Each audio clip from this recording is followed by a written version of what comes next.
ये कहानी एमा नाम की एक 19 साला यूनिवर्सिटी की तालिबा की है। एमा का इंस्टाग्राम पर एक छोटा सा मगर एक्टिव फॉलोइंग था।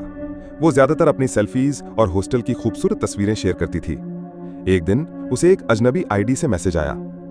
आईडी का नाम था टायलर B23।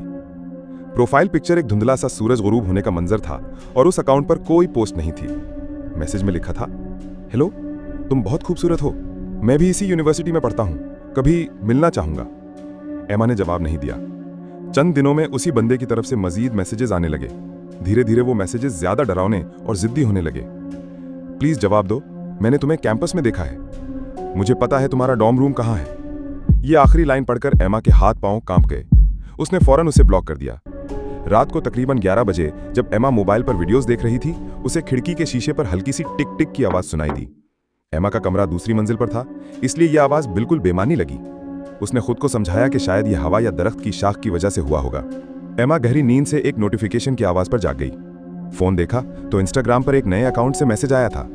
उस अकाउंट पर कोई पोस्ट नहीं थी, कोई फॉलोअर नहीं, बस एक अजीब सा यूजर नेम था, वॉचिंग यू 02। मैसेज पढ़कर एमा के जिस्म में सनसनी दौड़ गई। तुम सो रही हो तो बहुत सुकून में लगती हो। एमा ने फौरन कमरे की लाइट्स ऑन की और खिड़कियां चेक की। डर के मारे उसने कैंपस सिक्योरिटी को कॉल की और सब कुछ बताया। 15 मिनट बाद सिक्योरिटी वाले पहुंचे। उन्होंने एमा के कमरे की खिड़की के बाहर गीले और कीचड़ से भरे कदमों के निशान देखे, और सबसे डरावनी बात यह थी कि झाड़ियों में एक सीढ़ी छुपाई गई थी। वो शख्स कभी नहीं पकड़ा गया।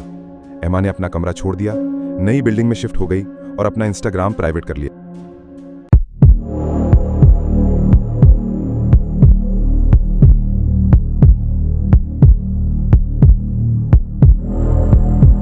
ये कहानी आतिफ की है। आतिफ एक फोटोग्राफर था जो नायाब जंगली हयात की तस्वीरें लेने के लिए मशहूर जंगल की तरफ गया। उसने सुना था कि वहां एक पुराना वीरान रास्ता है जिस पर रात को कोई नहीं जाता, मगर आतिफ ने यही फैसला किया कि वो उसी रास्ते पर कैंप लगाएगा, शायद कुछ अनोखा कैमरे में कैद कर सके। रात तकरीबन 11 बजे आतिफ ने अपना कैंप लगा लिया।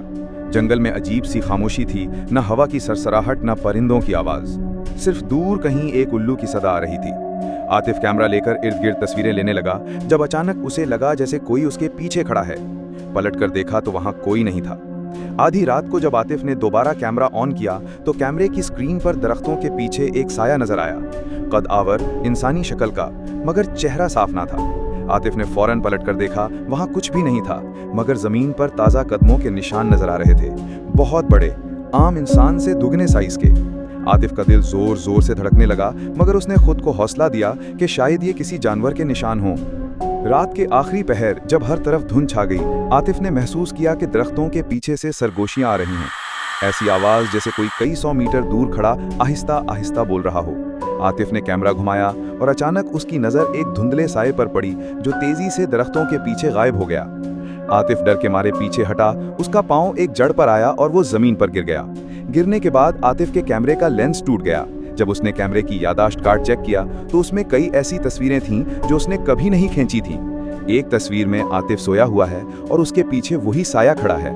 एक और तस्वीर में आतिफ के खैमे के पास वो साया झुककर कुछ देख रहा है। आतिफ ने फौरन अपना सामान समेटा और जंगल से बाहर की तरफ दौड़ पड़ा। सुबह जब आतिफ वापस शहर पहुंचा, उसने वो तस्वीरें डिलीट करने की कोशिश की, मगर तस्वीरें दोबारा आ गई।